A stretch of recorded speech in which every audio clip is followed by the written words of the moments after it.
In today's video, I am going to be talking all about an affordable French fragrance house that is called Une Nuit Nomade. So if you want to hear more, then please keep on watching.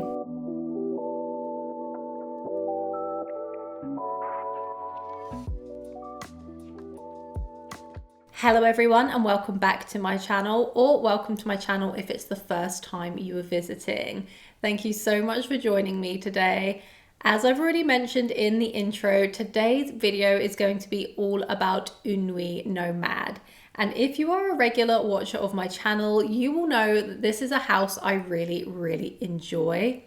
I have some real favorites from this collection, and there are some 10 out of 10 fragrances within this list. So without further ado, I'm just going to jump straight into the video.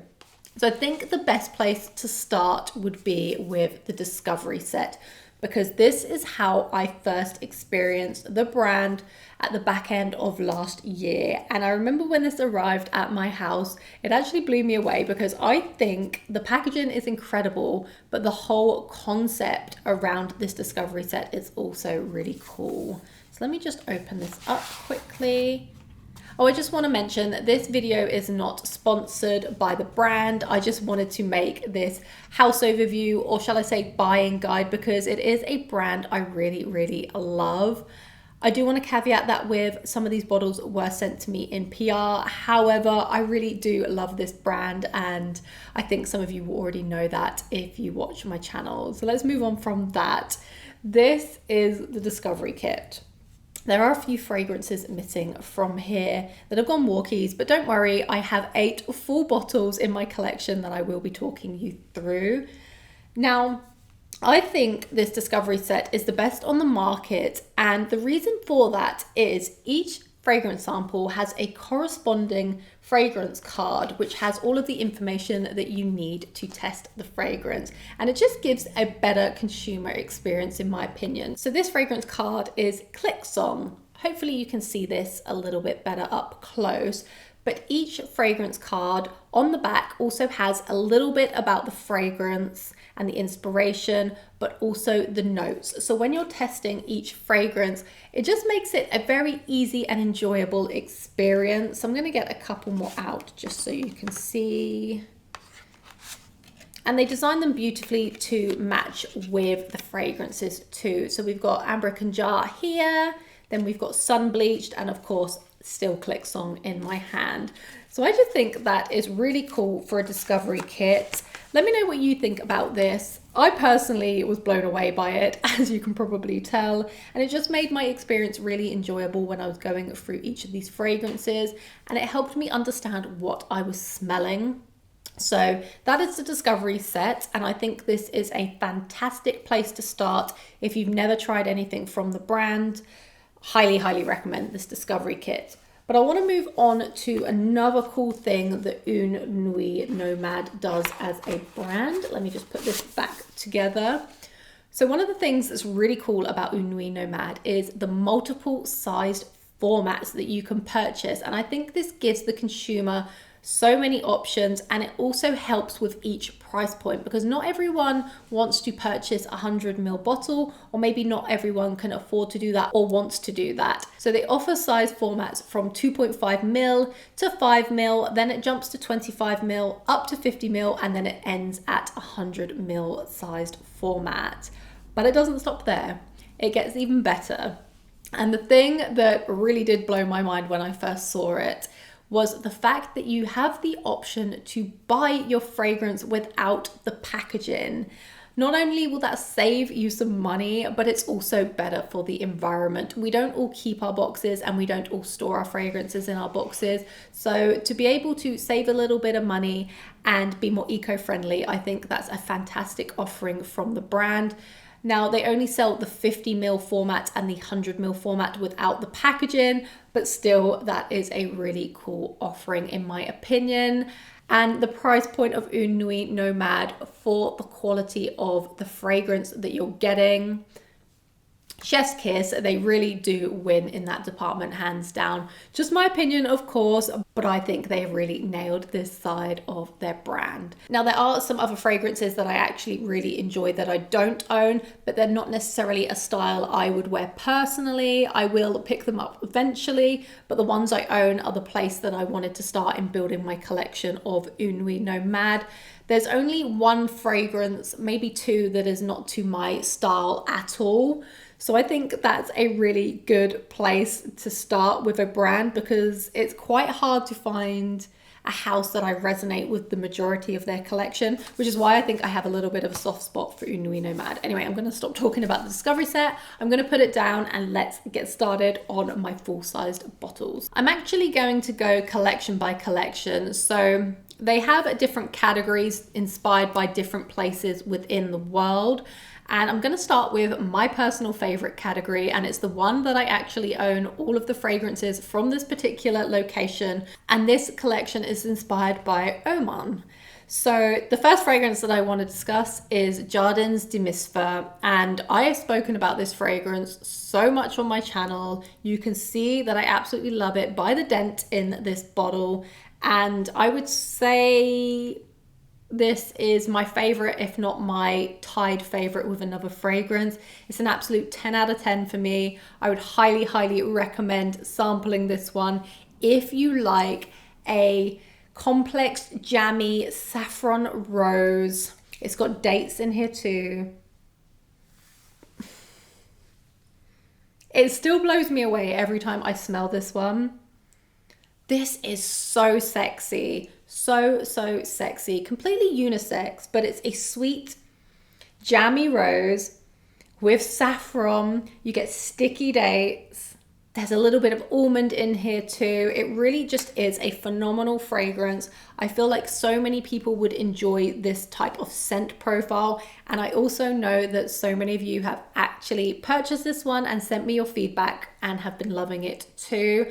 So Jardins de Parfum for me is a chef's kiss, and I would highly recommend this one. Next up from the same collection is one of their newest launches, which is Sugar Leather. And this is the other fragrance which is tied in top place with Jardins de Parfum for me. This is the type of fragrance that I absolutely love, and best believe when autumn winter comes around, this one's going to be getting so much wear. When I first sampled this in Milan, I did a gasp out loud. It was just such an incredibly delicious, gourmand, resinous, sticky, leathery sugar fragrance. But when I say leathery, it's not super leather dominant. If you're not normally a fan of heavy leathers, don't let that put you off, because this one is incredible. It's more of a soft, suede leather. There's lots of caramel in here. There's some cinnamon, there's labdanum, there's amyris. Oof. This one is so good. I would highly recommend getting a sample of this one or getting the discovery set, of course. But Sugar Leather gets a 10 out of 10 for me alongside Jardins de Parfum. You can find a review of this one on my channel, and you can find other reviews on YouTube too, because it has been a big hit with so many people. But I'm obviously not going to be doing an in-depth review here, but just know that this gets a 10 out of 10 from me. I think it's incredible and a pretty safe blind buy in my opinion if you like the sound of the notes. Next up, again from the same collection, is Ombre Conjar, which is one of the earliest fragrances that I had in my collection. Again, I've spoken about this one quite a lot on my channel. Another one that I highly recommend. This also gets a 10 out of 10 for me.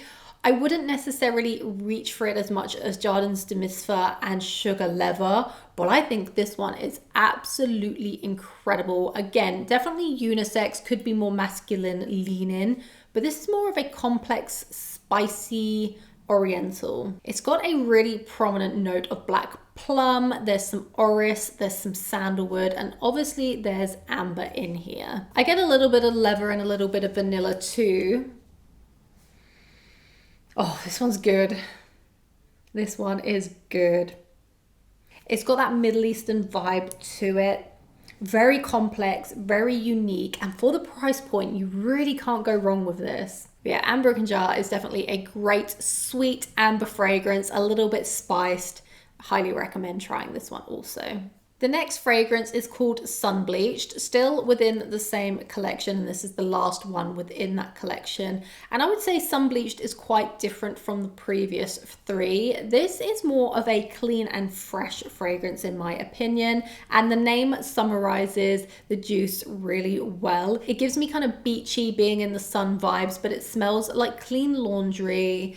It's a little bit floral. Yeah, this is the kind of scent that I love wearing every day, and I love that kind of clean, fresh, musky scent profile. It's clean white linen.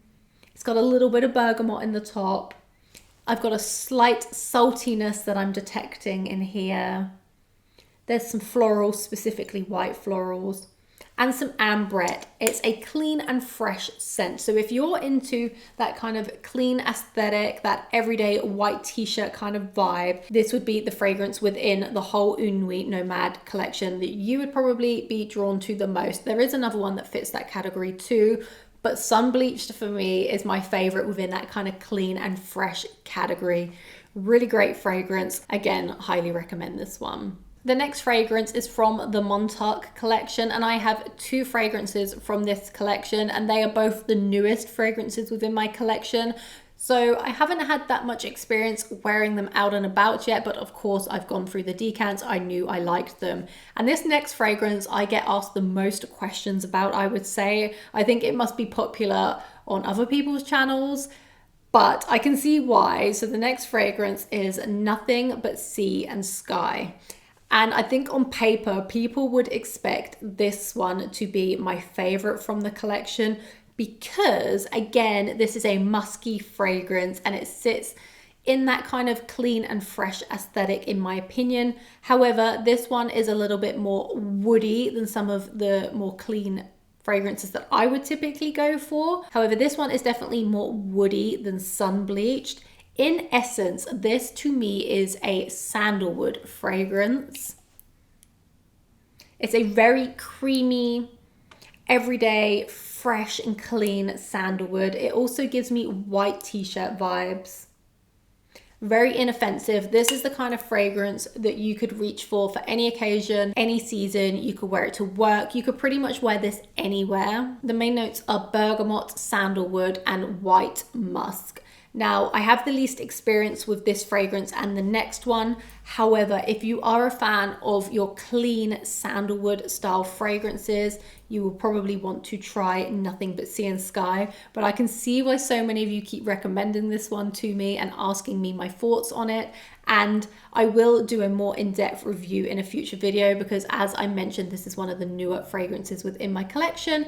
But Nothing But Sea and Sky is a great musky sandalwood fragrance. The next fragrance from that same collection is Bohemian Soul.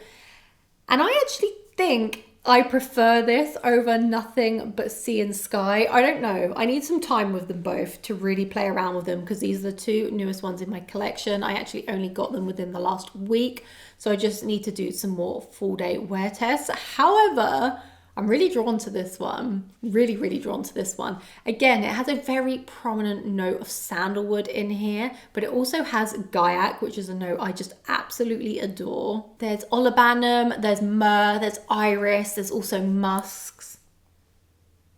Yeah, I just love this scent profile. Again, this one fits really well in that clean and fresh category. Has stellar longevity and projection just from sampling it on my hand. It lasted all day and projected beautifully.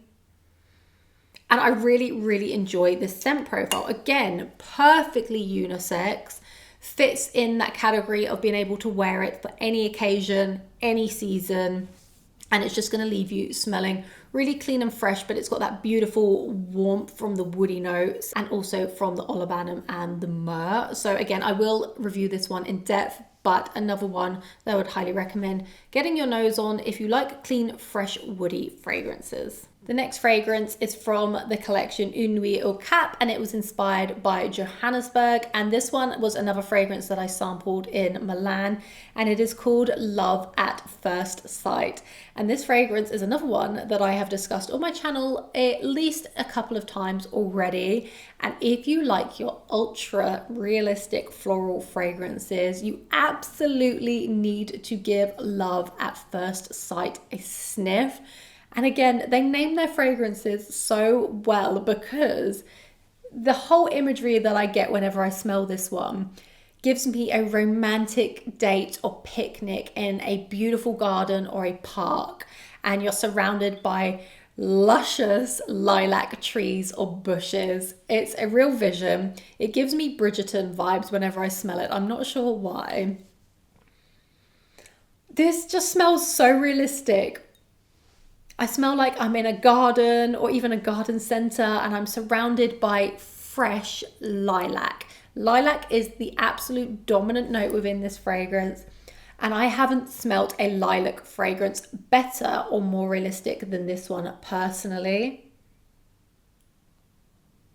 It's so elegant, so pretty, ethereal, perfect for a first date. But not just a first date, you can just wear this for any type of occasion, but it gives me real romantic vibes. You could absolutely wear this for a wedding too, meet the family or family occasions. It's very, very versatile. Now, there is also a note of passion fruit in here. And I must say, I don't pick it up too much. I sometimes feel like passion fruit has a tartness to it, whereas the passion fruit just gives this a slight sweetness. So it's adding to the sweetness of the lilac. Really, really elegant in my opinion. This one is more feminine leaning, but anyone could rock this, of course, but it is the most ultra realistic floral. And I am really, really impressed with this composition. So yeah, give Love at First Sight a sample if you are a fan of your ultra realistic florals, specifically a note of lilac. And the last fragrance that I own a full-size bottle of is from the Bali collection, and it is Mumia de Jus. And this one is a very pretty floral fragrance. The main notes are frangipani, musk, and vanilla. Yeah, this smells like white florals, but yellow florals too. It's a little bit sweet, it's a little bit musky. There's not too much vanilla in here. I wouldn't call this a vanilla dominant fragrance, but that vanilla just softens those floral notes a little bit. Very feminine, very elegant, and I would say this is more of a traditional floral fragrance. And in the dry down, I mostly get the musks, but there's a little bit of benzoin in there, just a tad touch. But overall, this is mostly a floral fragrance. The frangipani is quite dominant, getting a tad bit of vanilla, and then lots of musks in the base. I think it's a very, very pretty fragrance. It's not my favorite from the collection, but it's definitely a good fragrance within the whole lineup. And I think because I'm so head over heels for a few of the fragrances from Une Nuit Nomade, some of the other fragrances in my collection do not get enough love, but there's always a time and a place for them. So that was all of the full-size bottles I have. And then I'm going to talk you through just a couple of other fragrances from the Discovery set, which I feel like are well worth checking out. So the next fragrance that I want to give an honorable mention to, because I think it's an outstanding composition, is Sumo Oriental. And I think this one could be a favorite of so many people. To me, it leans a tad bit masculine, which is why I probably am not drawn to it as much. But that being said, the composition is phenomenal, and I could see this being in many people's like top 1, 2, or 3 fragrances from Une Nuit Nomade. So the notes include rum, cacao, patchouli, sandalwood, tonka bean, gaiac wood, cashmere, and musk. And this one is also in the Bali collection. So I did want to give an honorable mention to Sumo Oriental because it is a phenomenal fragrance with mega longevity and projection is incredible. But yeah, I will probably end up getting Sumo Oriental at some point. I need to retry this one on the skin. I remember really liking it, but it would definitely be an autumn or winter scent for me. It was quite strong, and as I mentioned, I feel like maybe a little bit masculine leaning, but a really incredible composition. And then the last fragrance that I want to give an honorable mention to is Click Song, which again is one that I feel like would be extremely popular with so many people. I was just trying to see which collection this one was from. And the notes of Click Song are bergamot geranium, Turkish rose, patchouli, cedar amber, labdanum, vanilla, and benzoin tears. I love a note of benzoin tears. Not because I understand what it is, but because I love the name benzoin tears. It's so cool. But yeah, this one definitely gets an honorable mention too. And I think it's extremely popular, specifically more with men. So I think my preference from the two would definitely be Sumo Oriental. This is one that I would wear a lot more than Click Song, but both are fantastic compositions, and I would highly recommend you sampling them. So that was my house overview of Une Nuit Nomade. So if I had to pick a top 3 today, my top 2 would be easy, my top 3 not so much. But as of today, my top 3 recommendations that I absolutely adore, they would be Jardins de Mitzvah, of course. I absolutely adore this one. It's in my top 2, 100% without fail. And then Sun Bleached. This one is in my top 3 right now, probably because I'm reaching for this one the most specifically in the season. I think it's incredible and fits the whole clean aesthetic that I absolutely enjoy. And of course, Sugar Leather. This one is in my top 2. I just can't decide between Jardins de Mitzvah and Sugar Leather as a first place contender, but Sugar Leather, I feel like so many people would enjoy this one. I absolutely love it, and it's a bit of a no-brainer for me. So that concludes the overview.